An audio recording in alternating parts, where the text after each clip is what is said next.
अस्सलाम वालेकुम, welcome back to my channel. उम्मीद करती हूँ आप सब लोग ठीक होंगे। अल्लाह ताला आप लोगों को अपने हिफ्ज़ अमान में रखे। जैसा कि आप लोगों ने टॉपिक देख लिया होगा, आजकल जो है रमज़ान के आने की तैयारी हो रही है और उस हिसाब से जो भी हम लोग रमज़ान की प्रेपरेशंस करते हैं वो सब आप लोगों के साथ शेयर करूँगी। और मैंने बिल्कुल ही बेसिक सी चीज़ें रेडी की हैं और इसकी वजह भी बताती हूँ कि हमारी इफ्तार की रूटीन क्या होती है। बिल्कुल ही बेसिक सी चीज़ें रेडी क्यों करती हूँ, इसकी वजह भी शेयर करती हूँ आप लोगों के साथ। अभी यहाँ पे मैं स्ट्रॉबेरी मिल्क शेक बना रही थी और ये स्ट्रॉबेरी जो है वो फ्रीज़ की हुई थी। जैसा कि आप लोगों को पता ही होगा कि स्ट्रॉबेरी कितनी जल्दी गल जाती है, लेकिन अगर आप लोग इसको फ्रीज़ कर दो तो ये काफ़ी देर जो है वो चल जाती है।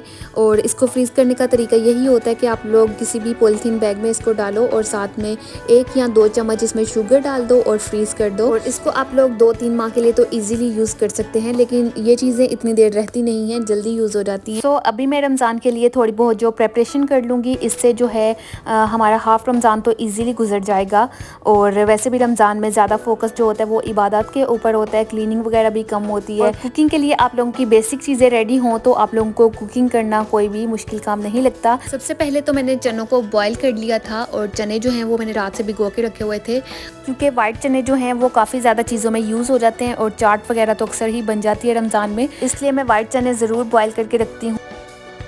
और अभी मैंने थोड़े से लेमन ले लिए थे क्योंकि मुझे लेमन जूस भी रेडी करना था, क्योंकि मैं हमेशा अफ्तारी में सबसे पहले लेमन वाटर पीती हूँ, तो इसलिए फिर मैं जूस बना के इसको इसी तरह से सेव करके रख दूँगी बोतल में डाल के। अगर आप लोग चाहें तो इसको आइस क्यूब ट्रे में भी डाल के रख सकते हैं, इसके क्यूब्स भी बना सकते हैं, लेकिन मुझे इसी तरह से अच्छा लगता है और मुझे यूज़ करना भी ईजी लगता है इस तरह से, इसलिए फिर मैं इसको फ्रीज़ नहीं करूँगी, इसको मैं लिक्विड फॉर्म में ही रहने दूँगी।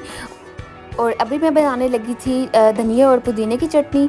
और मैंने पुदीने को अच्छी तरह से वॉश कर लिया था और इसको जो है वो डंडियों से अलग कर लिया था। सो यहाँ पे मैंने धनिया और पुदीने दोनों को चॉप करने के लिए ग्राइंडर मशीन का इस्तेमाल किया था। आप लोग इसको चॉपर में भी चॉप कर सकते हो, उसमें भी इजीली चॉप हो जाती है। और चटनी बनाने के लिए मैं धनिया, पुदीना, लहसुन के कुछ जवे और साथ में ही ग्रीन चिली यूज़ करती हूँ और साथ में ही लास्ट में जो है वो थोड़ा सा लेमन जूस ऐड कर देती हूँ। इससे आप लोग की चटनी जो है वो बिल्कुल भी ब्लैक नहीं होती। वैसे भी अगर आप लोग इसके क्यूब्स बना के फ्रीज़र में सेव कर देते हो तो ये वैसे भी ख़राब नहीं होने वाली। और कभी कभार इस तरह से होता है कि अगर हम लोग इसको फ्रीज़ ना करें, डायरेक्ट ऐसे ही फ्रिज में रख दें बस, तो ये थोड़ी सी ब्लैक होने शुरू हो जाती है। लेकिन जब भी आप लोग इसको फ्रीज़ करते हो तो ये आप लोगों की काफ़ी टाइम निकाल जाती है। और वैसे भी जो लेमन जूस होता है वो इसको ब्लैक नहीं होने देता। और मैं कोशिश करती हूँ कि जब भी मैंने सेव करनी हो धनिया पुदीने की चटनी तो मैं इसमें लेमन जूस ऐड करती हूँ। सो यहाँ पे धनिया पुदीने की चटनी भी रेडी हो गई थी। इसको मैंने फ्रीज़ कर दिया था और पॉलीथीन बैग में डाल के सेव कर दिया था। यहाँ पे जो है आ जाती है बारी लहसुन अदरक की।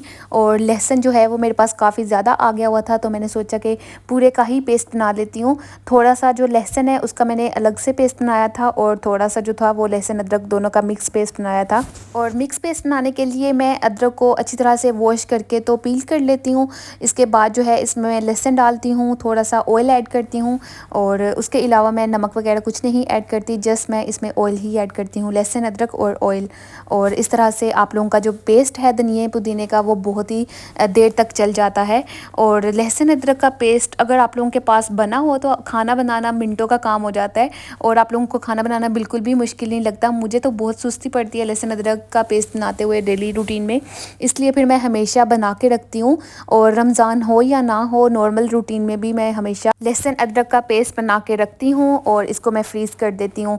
और इससे आप लोगों का खाना बनाना बहुत ही ज़्यादा ईजी हो जाता है और मुझे तो बहुत अच्छा लगता है इसका पेस्ट बना के रखना, क्योंकि डेली रूटीन में इसको बनाना थोड़ा सा मुश्किल हो जाता है। सो यहाँ पे लहसुन अदरक का पेस्ट बना के जब मैंने फ्रीज़ किया तो उसको मैं टाइम पे निकालना भूल गई और जब मैंने नेक्स्ट डे पूरा दिन ही मैंने इसको फ्रिज में रख दिया था और जब मैंने इसको बाद में निकाला तो ये काफ़ी ज़्यादा ही फ्रीज़ हो चुका था, इसलिए फिर मुझे थोड़ा वेट करना पड़ा। इसको थोड़ी देर मैंने बाहर रखा और उसके बाद इसके क्यूब्स बनाए।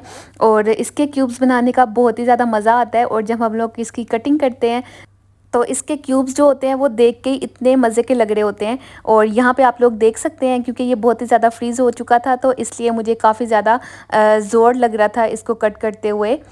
यहाँ पर लहसुन अदरक के कुछ क्यूब्स जो थे वो मैंने बड़े रखे थे और कुछ का साइज़ जो है वो मैंने छोटा रखा था। लेकिन बड़े क्यूब्स मैंने अपने हिसाब से बनाए थे, जिस हिसाब से मैंने खाना बनाना होता है। तो आप लोग अपने हिसाब से कट कीजिएगा और अपने हिसाब से बना के सेव कीजिएगा। और हमारी जो अफ्तारी की रूटीन क्या होती है वो भी आप लोगों के साथ शेयर कर देती हूँ। जैसा कि मैंने स्टार्टिंग में बताया कि मैं बेसिक सी चीज़ें क्यों रेडी कर रही हूँ। जैसा कि मैंने पहले भी आप लोगों के साथ शेयर किया था कि मैं जॉइंट फैमिली में रहती हूँ और हम लोग जो हैं वो अफ्तारी एक साथ ही करते हैं। इसलिए जो बेसिक सी चीज़ें होती हैं वो तो मैं रेडी कर लेती हूँ जो कि खाना बनाने में यूज़ होती हैं। और बाकी जो फ्राइंग वाला सामान होता है वो हम लोग बिल्कुल ही एंड पे बनाते हैं। और सारी जो हम लोग सिस्टर्स हैं लाइक देवरानियाँ और जेठानियाँ वो सब मिलके तो फिर डिसाइड करते हैं कि हम लोगों ने क्या चीज़ें फ्रीज़ करनी है और क्या चीज़ें बनानी है। लेकिन ज़्यादातर जो है वो हम लोगों के पकोड़े वगैरह भी डेली रूटीन में बन रहे होते हैं और रोज़ का रोज़ ही हम लोग चीज़ें उसके लिए फ़्रेश रेडी करते हैं। पहले से बना के हम लोग सेव नहीं करते। और फ्राइंग की चीज़ें जो हम लोगों ने बनानी भी होती हैं तो वो फिर हम लोग एक वीक पहले ही बना के रखते हैं। और यहाँ पे तो बस मैं नॉर्मल सी चीज़ें जो कि मैंने अपने तौर पे बना के रखी थी, या ऐसी चीज़ें जो आप लोगों को हेल्प कर सकती हैं रमज़ान में थोड़ी, तो वो शेयर करूँगी। अभी जो है वो मैंने शामी कबाब का मसाला भी बनाने के लिए रख दिया था। और जब ये चीज़ें रेडी हो जाएंगी, चिकन और दाल बॉयल हो जाएगी, तो उसकी मैं टिक्कियाँ बना लूँगी। और यहाँ पे जो है नॉर्मल रूटीन में मैं इमली की चटनी बना रही थी और ये भी रमज़ान में बहुत ज़्यादा काम में आती है, तो इसलिए सोचा मैंने कि मैं आप लोगों के साथ शेयर कर देती हूँ। और वैसे भी इमली की चटनी के बगैर तो रमज़ान में बिल्कुल भी गुजारा नहीं होता। लाइक ये काफ़ी चीज़ों में जाती है, दही बल्लो वगैरह में, और वैसे भी चाट वगैरह नॉर्मल बनानी हो तो उसमें भी जाती है। और ये मैंने नॉर्मल रूटीन में बनाई थी, इसलिए मैंने बिल्कुल ही कम बनाई थी। मेरे पास थोड़ी सी इमली पड़ी हुई थी तो मैंने उसी हिसाब से स्पाइस डाले थे। और मैं इमली की चटनी में थोड़ी सी अजवाइन डालती हूँ, थोड़ा सा ज़ीरा डाला था मैंने, नमक डाला था, ब्लैक पेपर डाली थी, उसके अलावा जो है चाट मसाला डाला था। और अगर आप लोग ज़्यादा स्पाइसी करना चाहते हो तो आप लोग इसमें चिली फ्लेक्स या रेड चिली पाउडर भी थोड़ा सा डाल सकते हो। लेकिन मैं हमेशा नॉर्मल स्पाइस ही डालती हूँ, तो इसलिए मैंने रेड चिली बिल्कुल भी नहीं डाली। और अभी मैंने वॉइस ओवर करते हुए जब इमली की चटनी देखी है तो मेरे मुंह में फिर से पानी आ रहा है और बिल्कुल भी वॉइस ओवर नहीं हो रहा। और मुझे लगता है कि इमली की चटनी हो जाए या लेमन जूस वगैरह हो जाए, इस तरह की खट्टी चीज़ें देख के हर किसी के मुंह में पानी आ रहा होता है। तो बस मेरे साथ भी अभी कुछ यही हो रहा था। और वापस चलते हैं अपनी वीडियो की तरफ। यहाँ पे जो है वो बनाया हुआ था मैंने शामी कबाब का मसाला। और शामी कबाब अगर बने हों तो आप लोगों के लिए बहुत ही ज़्यादा आसानी हो जाती है। आप लोग कभी भी बच्चों को बना के दे सकते हो। और मेरे हस्बैंड ज़्यादा शौक से खाते हैं, मुझे इतने ख़ास कोई पसंद नहीं है, लेकिन फिर भी मेरी कोशिश होती है कि कभी कभार बना लूँ। नॉर्मल रूटीन में भी मैं बना के रख रही होती हूँ। और इस तरह से कबाब वगैरह बने हों, टिक्कियाँ बनी हों कीमे की या आलू की, या इस तरह से शामी टिक्कियाँ बनी हो, तो बहुत ही ज़्यादा आसानी हो जाती है। तो इसलिए फिर मैंने शामी टिक्कियाँ भी बना के रखी हुई थी। और जितने भी आज मैं क्लिप्स शेयर कर रही हूँ ये डिफरेंट डेज़ के हैं और डिफरेंट टाइम के बने हुए हैं। तो आप लोगों ने बिल्कुल भी ये नहीं सोचना कि मैंने एक टाइम पे ही ये सब कुछ बनाया है। यहाँ पे टिक्कियाँ जो है वो बन चुकी थी और मैंने एक दो टिक्की को फ्राई कर लिया था। मैंने सोचा कि चेक करती हूँ, टेस्ट करती हूँ कि नमक मिर्च वगैरह सब कुछ ठीक है या नहीं। और इसकी रेसिपी जो थी वो गुजर गई है वीडियो में, लेकिन मैंने आप लोगों के साथ कुछ भी शेयर नहीं किया कि मैंने किस तरह से बनाई थी। मैं वैसे नॉर्मल तरीके से ही बनाती हूँ जैसे हर कोई बना रहा होता है। और यूट्यूब में काफ़ी रेसिपीज़ भी मिल जाएंगी। बस एक आइडिया सा देना था आप लोगों को कि इस तरह से अगर आप लोग किसी भी किस्म के कबाब बना के रख लेते हो या फ्राइंग का सामान बना के रख लेते हो तो आप लोगों को काफ़ी हेल्प हो जाती है रमज़ान में। बस चीज़ उठाई और उसको फ्राई करके सर्व कर दिया। सो यहाँ पे मेरी तरफ से तो रमज़ान प्रेपरेशन यही होती हैं, इसी तरह की होती हैं। क्योंकि जैसा कि मैंने ऑलरेडी शेयर किया कि हमारी अफ्तारी जो है वो अकेले अकेले नहीं होती, हम सब एक साथ ही अफ्तारी करते हैं। और हमारा मेन्यू जो है वो भी रमज़ान में ही डिसाइड हो रहा होता है कि आज हम लोगों ने क्या बनाना है। और उसी हिसाब से फिर हम सब लड़कियाँ जो हैं घर की वो मिलके तो अफ्तारी की तैयारी कर लेते हैं। और रमज़ान में तो मैं इतना ख़ास कुछ शूट नहीं कर पाऊँगी, अगर करूँगी भी तो थोड़ा बहुत आप लोगों के साथ शेयर कर दूँगी। यहाँ पे मेरी बेसिक सी प्रेपरेशन तो हो चुकी थी और बच्चों ने फरमाइश की हुई थी कि इन्होंने पिज़्ज़ा खाना है। और मेरे पास पिज़्ज़ा सॉस भी पड़ी हुई थी और थोड़ा सा चीज़ भी पड़ा हुआ था। तो मैंने सोचा कि बच्चों को पिज़्ज़ा बना देती हूँ और साथ में ही जो है वो इसकी जो वेजिटेबल है वो कट कर लेती हूँ। और चिकन को मैंने ऑलरेडी कट करके रखा हुआ था और इसको मैंने टिक्का मसाला के साथ मैरिनेट किया था। और डो जो थी पिज़्ज़े की वो भी मैंने ऑलरेडी बना के रख ली थी, क्योंकि उसको राइज़ होने में थोड़ा टाइम लगता है। गर्मियाँ हो तो जल्दी राइज़ हो जाती है, लेकिन सर्दियाँ हो तो इसको राइज़ होने में थोड़ा सा टाइम लग जाता है। और यहाँ पे कुछ क्यूकम्बर वगैरह आए हुए थे, तो मैंने सोचा इनको भी सेव कर देती हूँ। सर्दियों में ये होता है कि अगर आप लोग क्यूकम्बर को सही से सेव नहीं करो तो ये जल्दी ख़राब हो जाते हैं, और मैं इनको सेव करने के लिए जो है वो वॉश नहीं करती, मैं ऐसे ही बास्केट में रख देती हूँ और यूज़ करने से पहले ही वॉश करती हूँ। और बास्केट में रखते हुए इसको मैं साथ में थोड़े से टिश्यू रख देती हूँ, या कोई भी आप लोगों के पास पेपर वगैरह हो तो आप लोग रख सकते हो। जैसा कि अभी भी आप लोगों ने वीडियो में देखा होगा कि मैंने लेयर्स में रख दिए थे टिश्यू। इस तरह से क्यूकम्बर का कोई भी पानी वगैरह निकलेगा तो वो टिश्यू में जज्ब हो जाएगा, और क्यूकम्बर जो है वो काफ़ी देर तक चल जाएंगे। और यहाँ पे जो है पिज़्ज़ा बनाने के लिए मैं वेजिटेबल्स कट कर रही थी, और मैंने जस्ट प्याज लिए थे, टमाटोज़ लिए थे, और साथ में ही मैंने हैलोपिनो ली थी जो कि मेरे पास पड़ी हुई थी फ्रिज में। मैंने सोचा यूज़ कर लेती हूँ। साथ में ही चिकन को मैंने फ्राई होने के लिए रख दिया था, और इसको भी मैंने तकरीबन 1 घंटे के लिए मैरिनेट किया था। और यहाँ पे जो है वो मैं सब्जियाँ वगैरह भी कट कर लूँगी जो कि मैंने इसमें यूज़ करनी है। अभी जो है वो मेरे पास चीज़ बहुत ही कम था, लेकिन मैंने उसी से काम चला लिया था। और यहाँ पे आप लोग सीन की हालत देख सकते हैं कि जब हम लोग कुछ काम कर रहे होते हैं एक्स्ट्रा तो कितना मेस क्रिएट हो जाता है। और यहाँ पे कुछ पहले के भी बर्तन पड़े हुए थे, वो भी वॉश करने वाले थे, तो मैंने सोचा साथ साथ में ही बर्तनों का काम भी ख़त्म करती हूँ। और बर्तनों को अगर आप लोग समेट के रखते हैं तो आप लोगों का किचन जो है वो तब भी काफ़ी हद तक नीट ही लग रहा होता है। और यहाँ पे जो है वो मैंने बर्तन वगैरह भी वॉश कर लिए हुए थे। मेरी कोशिश होती है कि जब भी मैं किचन में काम करने के लिए जाऊँ या कुकिंग करने के लिए जाऊँ तो साथ में ही मैं अपना बर्तन वॉश करने वाला काम भी समेट लूँ, और साथ में ही किचन के जो छोटे मोटे काम होते हैं उनको भी समेट लूँ।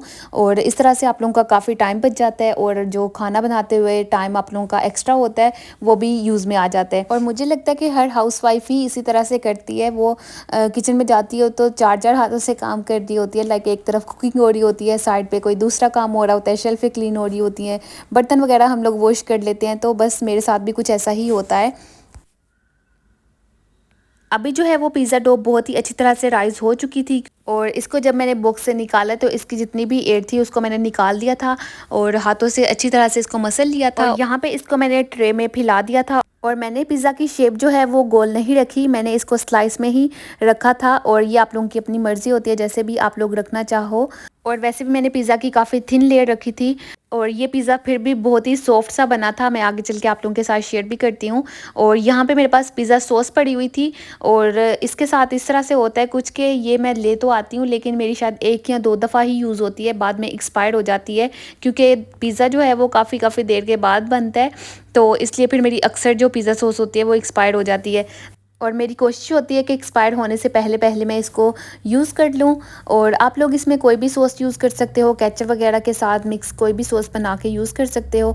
और यहाँ पे जो है मैंने थोड़ा सा चीज़ डाला था, और साथ में ही जो भी वेजिटेबल्स थी उनको डाला था। वेजिटेबल की भी आपकी अपनी चॉइस होती है, जो भी आप लोगों को वेजिटेबल पसंद है आप लोग डाल सकते हो। और साथ में ही मैं एंड पे चिकन डाल दूँगी, और लास्ट में दोबारा से मैं थोड़ा बहुत चीज़ डाल दूँगी इसके ऊपर, और इसको बेक कर लूँगी।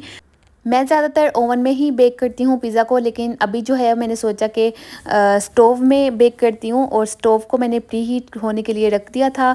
और यहाँ पे तकरीबन मैंने सब वेजिटेबल्स को और चिकन को असेंबल कर दिया था, और लास्ट में जो है वो मैं इसमें ज़्यादा सा चीज़ डाल दूँगी और इसको बेक होने के लिए रख दूँगी।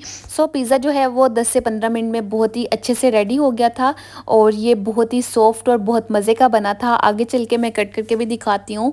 जैसा कि मैंने इसकी थिन सी लेयर रखी थी, लेकिन फिर भी इसकी डो जो है वो बहुत ही अच्छे से फूली थी, और बेक होने के बाद ये बहुत ही मज़े की बनी थी। इंशाल्लाह नेक्स्ट व्लॉग्स में मैं आप लोगों के साथ इसकी डो बनाने का भी तरीका शेयर करूँगी कभी। और बस यही था आज का व्लॉग। अगर आप लोगों को ज़रा भी अच्छा लगा हो तो लाइक कर दीजिएगा। अल्लाह हाफिज़।